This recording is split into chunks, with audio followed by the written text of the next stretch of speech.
اہل کتاب سے جو نکاح کا مسئلہ ہے وہ علماء اسلام نے اپنی اپنی کتب متداولہ میں لکھا ہے،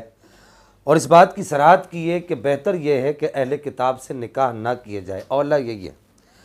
ہمارے زمانے میں تحریک منہاج کے کچھ لوگ جو وہ کہا جاتا ہے کہ چہ پدی اور چہ پدی کا شوربہ،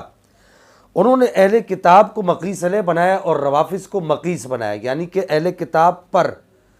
قیاس کر کے یہ کہا کہ چونکہ جی اہل کتاب سے نکاح جائز ہے تو روافظ سے بھی نکاح کرنا جائز ہے۔ حالانکہ ایسا نہیں ہے، روافظ جو ہیں ان کے احکام اہل کتاب والے نہیں ہیں، اور یہ جتنے بھی یہ یوں سمجھیے کہ یہ تحریک کے جو لوگ ہیں، یہ جو منہاجی حضرات ہیں، انہوں نے جو ان میں سے جو لوگ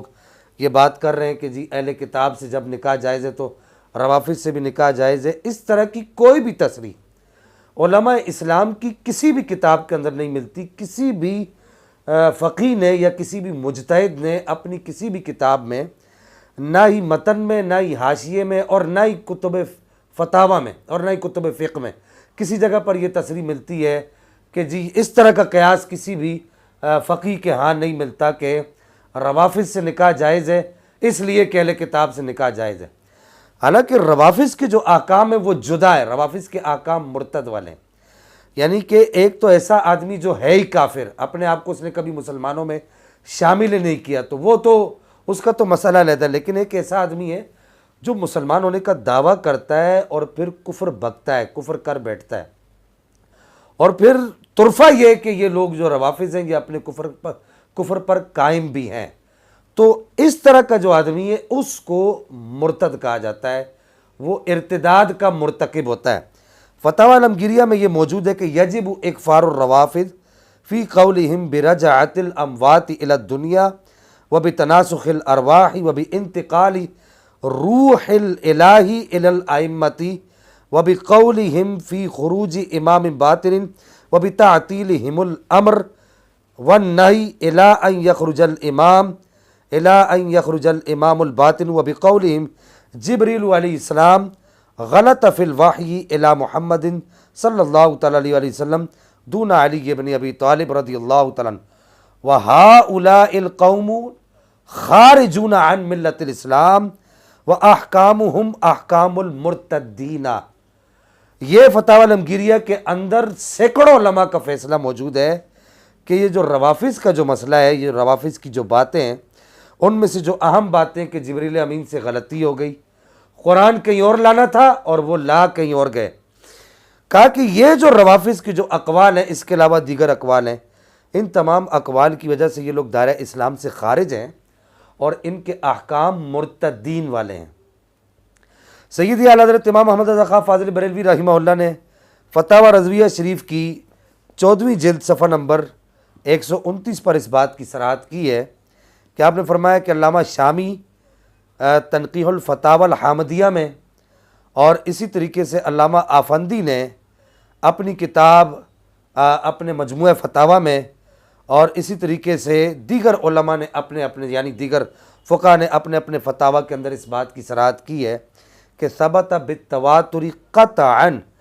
عند الخواص والعوام المسلمین ان هذه القبائح مجتمعۃ فی هؤلاء الضالین المضلین، کہ یہ لوگ دال بھی ہیں اور مضل بھی ہیں، اور ان کے اندر یہ سارے کے سارے قبائح جو دین اسلام کو منظور نہیں ہیں، جو ضروریات دین کے بالکل خلاف جو ان کے اقوال ہیں، وہ سارے کے سارے ان کے اندر موجود ہیں، ولہٰذا ان کے جو احکام ہیں وہ مرتدین والے احکام ہیں۔ اسی طریقے سے فتاوی رضویہ شریف کی یہ پہلی جلد ہے، جلد اول کا حصہ دوم ہے، اور اس کا صفحہ نمبر 963 ہے۔ یہاں پر حاشیہ میں اس بات کی صراحت کی گئی ہے کہ ان 10 فرقوں کا بیان جو اپنے آپ کو مسلمان کہتے ہیں اور شرعاً مرتد ہیں، ان میں جو ہے غلام احمد قادیانی کے پیروکاروں کو بھی شامل کیا ہے، اور اس کے علاوہ چکڑالوی، نیچری، تبرعی، رافضی یا کذابی یا بہائمی یا شیطانی یا خواتمی وہابی، جن کے عقائد کفریہ، عقائد کفر کا بیان حسام الحرمین میں ہے۔ تو روافظ کو یہاں پر ان لوگوں میں شامل کیا کہ جو اپنے آپ کو مسلمان کہتے ہیں لیکن عند شرع دیانتاً وہ مسلمان نہیں ہے بلکہ وہ مرتد ہیں، اور اس کی وجہ حاشیے میں یہ لکھی گئی ہے کہ یہ ملاعنہ صراحتاً قرآن عظیم کو ناقص بتاتے ہیں اور مولا علی و ائمہ اطہار رضی اللہ تعالی عنہم کو انبیاء سابقین علیہم الصلاۃ والسلام سے افضل ٹھہراتے ہیں۔ اب رہی یہ بات کہ روافض سے نکاح کا جو مسئلہ ہے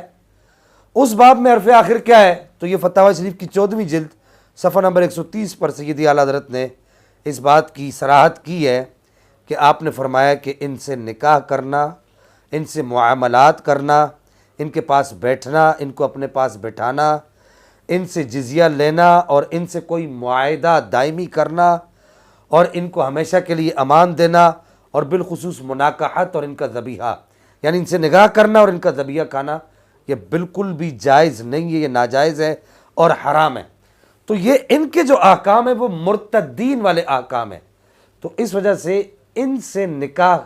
کو قیاس کر کے آپ اہل کتاب کے اوپر قیاس کر کے ان کے نکاح کو یہ نہیں کہہ سکتا کوئی بھی کہ روافض سے نکاح جائز ہے اس لیے کہ اہل کتاب سے نکاح جائز ہے۔ دعا ہے کہ اللہ جل مجدہ الکریم ہمیں حقیقت کو سمجھنے کی توفیق عطا فرمائے اور پاک پروردگار جو ہمارے فقہاء و مجتہدین نے اپنی اپنی کتب کے اندر جن باتوں کی صراحت کی ہے اسی کو مد نظر رکھنے کی توفیق عطا فرمائے۔